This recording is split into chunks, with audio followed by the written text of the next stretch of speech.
जय हिंद साथियों। एसएससी-जीडी 2025 की नई वैकेंसी का नोटिफिकेशन जारी हो चुका है और 2024 की जो वैकेंसी है वो भी आपकी अंडर प्रोसेस है। 2025 की वैकेंसी में आप देखेंगे तो बीएसएफ और सीआरपीएफ की ज्यादा वैकेंसी है और सीआरपीएफ की अगर बात करें 2024 की तुलना में बहुत ज्यादा वैकेंसी 2025 की भर्ती में आपने नोटिफिकेशन में देख लिया होगा। अभी सीआरपीएफ के अंदर जैसे जिनका सिलेक्शन हो जाता तो बाकी आप देखेंगे एसएससी-जीडी की जो कट ऑफ जाती है बाकी फोर्सेज की तुलना में सीआरपीएफ की कट ऑफ भी कम रहती है।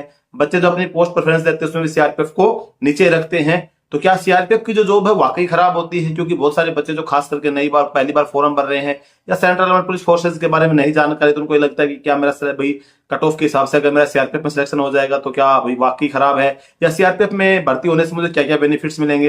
तो देखो, ऐसे तो एक बात होती है कि सीआरपीएफ के अंदर है, बीएसएफ में एक तो होता सभी बच्चे का अपना एक सपना होता है कि मुझे बीएसएफ पसंद है, किसी को आईटीबीपी पसंद है, किसी को सीआरपीएफ पसंद है, किसी को असम राइफल पसंद है। उसके अंदर कुछ तो कारण ही होता है कि अपने नजदीक, घर के नजदीक या अपना डिस्ट्रिक्ट के अंदर उस पर्टिकुलर फोर्स का कैंप होना इसलिए पसंद होती है।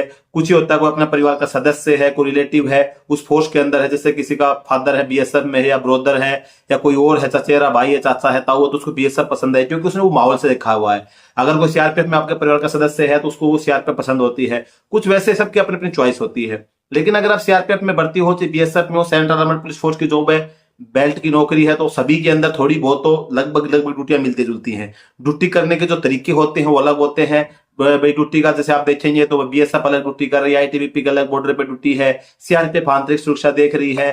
बाकी सभी ड्यूटियां, फोर्सेज की ड्यूटियां सिमिलर थोड़ी बहुत मिलती जुलती रहती हैं। किसी के अंदर किसी जगह पे तंगी रहती है, किसी जगह पे आराम होता है, और सभी जगह पे फोर्स के अंदर आप जाएंगे तो ड्यूटी सेम नहीं रहती है। ड्यूटी जैसे आपकी होगी वो आपकी पोस्टिंग पैलेस पे ड्यूटी डिपेंड करता है कि आपकी पोस्टिंग किस क्षेत्र के अंदर होती है।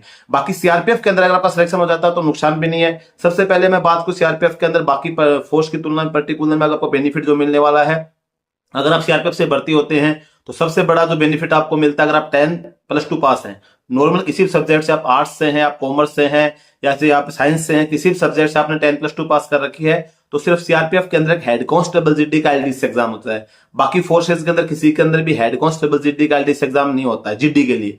बाकी एचसीएम वगैरह के लिए radio operator, radio arm mechanic सभी के अंदर मिल जाएगा आपको। लेकिन हेड कांस्टेबल जीडी जो 18 से 20 साल के अंदर जो बनते हैं, कांस्टेबल आप एसएससी जीडी से भर्ती हो रहे हैं और कांस्टेबल जीडी से आपकी जो नेक्स्ट रैंक होती है हेड कांस्टेबल जीडी होती है, तो आपको 18 से 20 साल में लोकल प्रमोट आप होंगे तो 18 से 20 साल लग जाती है। लेकिन सीआरपीएफ के अंदर सबसे बड़ा बेनिफिट ये होता है कि आपकी 4 साल सर्विस के बाद में आप एक एलडीसी एग्जाम देकर आप 10+2 पास है तो आपको हेड कांस्टेबल जीडी बनने का मौका मिल जाता है 4 साल की सर्विस के बाद में। बाकी फोर्सेज में नहीं मिलता है, क्योंकि जिस फोर्स में आपको नौकरी करनी है मान के चलो तो आपको एक प्रमोशन जल्दी मिल जाता है। आपको 18-20 साल में मिल रहा है, आपको 4-5 साल की नौकरी के बाद अगर मिल जा रहा है तो आपको बेनिफिट करेगा। क्योंकि जब आपके साथ वाला आपके साथ एसएससी-जीडी के अंदर कांस्टेबल से भर्ती हुआ और आपने एलडीसी से आप हेड कांस्टेबल बन गए, वो नहीं बन पाया, तो जिस दिन वो हेड कांस्टेबल बनेगा तो उस टाइम पे आपके कंधे पे 2 स्टार होंगे। अब सब इंस्पेक्टर के रैंक में या तो लग गई हो गया, लाइन में खड़े होंगे सब इंस्पेक्टर बनने के लिए। तो ये बेनिफिट आपको मिल जाता है सीआरपीएफ के अंदर। बाकी आपको बहुत सारे और भी बेनिफिट्स होते हैं। अगर आपके अंदर कैपेसिटी है भाई अपने नौकरी जो ड्यूटी के साथ साथ पढ़ने की, भाई आपकी ड्यूटी भी कर रही, 2 टाइम मिलता है, आप उसके अंदर नींद कम ले रहे हैं, पढ़ाई पे फोकस करके रखे हुए हैं, तो उसके अंदर आप एलडीसी की तैयारी करते हैं, हेड कांस्टेबल जीडी की कर सकते हैं, एचसीएम की कर सकते हैं, स्टेनो की कर सकते हैं, रेडियो ऑपरेटर की कर सकते हैं, रेडियो मैकेनिक कर सकते हैं। किसी भी पोस्ट के अंदर आप जाएंगे तो सबसे जो जूनियर रैंक होती है कांस्टेबल होती है, जिससे आप भर्ती होंगे। बाकी उससे अपर रैंक में आप जैसे जैसे जाएंगे तो थोड़ा सा रिलैक्स आपको मिलता है। भाई सीनियर आप हो गए, आपको रैंक लग जाती है तो रैंक का यही बेनिफिट मिलता है, आपकी जो ड्यूटियां होती हैं, ड्यूटी ऑफ नेचर आपका चेंज हो जाता है। तो आपके अंदर इतना सबसे मेन चीज काबिलियत आपके अंदर है, अपने किताबों के टच में आप रहते हैं। जैसे आप सिलेक्शन ले लिए और किताबों से आप दूर नहीं गए, आपने पढ़ाई रेगुलर रखे हुए हैं, तो आपके पास बहुत सारे ऑप्शंस होते हैं। आप एचसीएम की वैकेंसी आई, अगर आप अपना 4 साल 5 साल का जो टाइम आपको मिल रखा है उसके अंदर आप पढ़ाई भी कर रहे हैं, साथ साथ में आप टाइपिंग भी कर रहे हैं, टाइपिंग स्पीड आपकी अच्छी है, तो उसमें आपको कंपटीशन कम देखने को मिलता है। आप एचसीएम की भर्ती सिविल में आई, उसके कंपेयर में आप देखेंगे तो जो डिपार्टमेंट की जो वैकेंसी होती है उसके अंदर कंपटीशन का नॉर्मल होता है, क्योंकि उसके अंदर सिर्फ डिपार्टमेंट के बच्चे होते हैं। कुछ एक बच्चे ऐसे होते हैं कि जो पढ़ाई के टच में रहते हैं। बाकी जैसे बहुत सारे बच्चे ऐसे होते हैं पढ़ाई को छोड़ देते हैं, जब फॉर्म अप्लाई करेंगे तब पढ़ाई करेंगे, तो उसकी तुलना में अगर आप रेगुलर थोड़ा बहुत अपनी तैयारी करते रहते हैं तो आपको बेनिफिट देता है। तो ये डिपेंड करेगा कि भाई आप कितनी तैयारी करते हैं। तो आपको एचसीएम बनने का, अगर आपको शॉर्ट हैंड आता है तो आपको स्टेनो बनने का ऑप्शन मिल जाता है। अगर आप 10+2 में साइंस है आपके पास में, PCM subject physics chemistry math, तो उसके अंदर आपको सबसे बड़ा बेनिफिट, आपको 2 साल की सर्विस के बाद आपको प्रमोशन लेने का मौका मिल जाता है सीआरपीएफ के अंदर। जैसे मान के चलो कि आपकी ज्वाइनिंग 2025 में ज्वाइनिंग हो जाती है, 27-28 के अंदर, 28 के अंदर कोई वैकेंसी आती है, आपकी HC रेडियो ऑपरेटर, रेडियो में सिग्नल के अंदर, तो आप हेड कांस्टेबल बन जाएंगे। तो आपका जो ड्यूटी ऑफ नेचर चेंज हो जाएगा, आपकी ड्यूटी जैसे नॉर्मल GD की थी, फिर आप एक सिग्नल प्लाटून के अंदर हो जाएंगे। तो CRPF की वैसे भी आप देखेंगे तो कोई फोर्स खराब नहीं है। अगर आपका CRPF में सिलेक्शन है तो भी इतनी सैलरी आपको मिलनी है। अलाउंसेस मुझे जहां तक लगता है बाकी फोर्सेज की तुलना में आपको CRPF में ज्यादा देखने को मिल सकते हैं।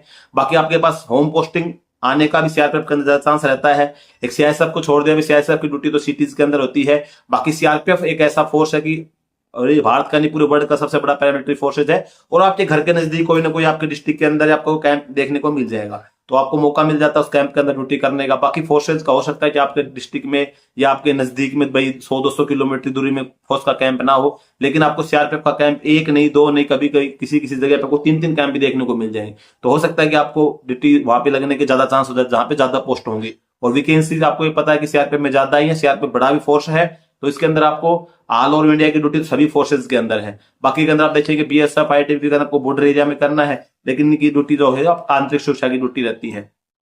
तो ड्यूटी लगभग सभी की सेम होती है। एक मानसिकता हो जाती है कि इसकी खराब इसकी अच्छी है, वो सबसे मेन जो डिपेंड करता है वो आपकी पोस्टिंग पैलेस पे डिपेंड करेगा। हर जगह पे ड्यूटी आपकी खराब नहीं होती, हर जगह पे ड्यूटी अच्छी नहीं होती। और ड्यूटी तो ड्यूटी रहेगी, आपको ड्यूटी के अलावा कुछ तो करवाएगा नहीं। आप किसी भी फोर्स में जाएंगे ड्यूटी आपको करनी पड़ेगी।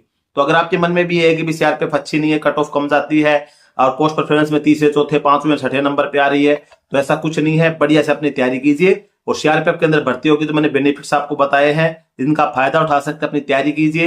अगर आप 10th पास भी हैं तो जैसे ज्वाइन कर लेते आप NOC लेके आप डिस्टेंस से 10+2 पास कर लीजिए। और बहुत सारे बच्चे ऐसे होंगे कि आप ये जो वीडियो देख रहे हैं, हो सकता है कि जैसे आप भर्ती हो गए हैं SSC GD से, क्योंकि चैनल मेरा बहुत पहले से बच्चे जुड़ रखे जिनकी 2-2, 3-3 साल सर्विस भी हो गई CRPF में, चैनल पे जुड़ रखे हैं, या 2024 वाले भी CRPF सिलेक्शन पाएंगे। तो अगर आप 10+2 पास हैं, PCM से हैं और अपना बढ़िया से आपको 2 साल 3 साल के बाद आपको होल्डर बनने का मौका मिलता है। जो अभी 2021 तक के भर्ती थे, 2021-22 के भर्ती बच्चे अभी जो जवान थे CRPF के अंदर, head constable, radio operator, radio mechanic बन चुके हैं एग्जाम देके 2021 वाले, तो अभी 30 साल चल रही उनकी सर्विस को और वो आराम से बन गए। लेकिन इसमें आपको पढ़ाई करनी पड़ेगी। तो CRPF के अंदर बहुत सारे ऑप्शंस हैं। अगर आपको लगता है कि GD की ड्यूटी में तंगी है तो आप अपनों को थोड़ा मेहनत करें और सफल होकर आप अपनी नेक्स्ट जॉब के लिए आप जा सकते हैं। बाकी CRPF हो चाहे BSF हो, आज के SSC GD के अंदर नौकरी पाना इतना भी आसान नहीं। हाँ, हो सकता है कुछ बच्चों का अच्छी तैयारी होगी, अच्छा मतलब उनका ये मान के चलो कि भाई अच्छी मेहनत करते हैं, चीज के अंदर परफेक्ट है, उनके लिए बात अलग है, तो वो CRPF वो जिस फोर्स में जाएंगे उसमें निकल भी जाएंगे। बाकी आपको CRPF भी अगर मिल जाती है तो नौकरी इतनी खराब नहीं है। आपको देखो किसी भी फोर्स में जाएंगे थोड़ी बहुत तंगी जवान को झेलनी पड़ेगी। फोर्स की नौकरी में सिविल में आप कंपेयर नहीं कर पाएंगे, क्योंकि सिविल की जॉब होती है आपके पर्टिकुलर स्टेट के अंदर, सिटी के अंदर रहेगी, लाइफ टाइम वही निकल जाएगी। फोर्स के अंदर आप जाएंगे SSC GD के अंदर किसी भी फोर्स में आप जा रहे हैं, बाकी तो NIA, CBI, SSF इन सभी को छोड़ के जाएंगे, बाकी किसी के अंदर भी जाएंगे तो ऑल ओवर इंडिया पोस्ट है, तो आपको हर जगह घूमना ही घूमना पड़ेगा। तो इतने वो टेंशन लेने की बात नहीं है। बढ़िया से अपनी तैयारी कीजिए। हर क्षेत्र के अंदर 24 की वैकेंसी में आप अंडर प्रोसेस में या 25 के अंदर फॉर्म भर के आप तैयारी कर रहे हैं, तो अपनी तैयारी आज से स्टार्ट कर दी। हर क्षेत्र में तैयारी कीजिए, बढ़िया सफल हो जाइए। और CRPF के अंदर जो बेनिफिट्स थे मैंने आपको बताया, बाकी बहुत सारे बेनिफिट्स हैं, हर चीज की फैसिलिटीज आपको मिलती है, बाकी फोर्सेज में मिलती इसमें भी मिलेगी। तो ज्यादा अगर फिर भी आपको किस प्रकार डाउट हो कमेंट करके पूछ सकते हैं। वीडियो अगर अच्छा लगा तो लाइक जरूर कर देना, चैनल पे पहली बार आए हैं सब्सक्राइब जरूर करना। जय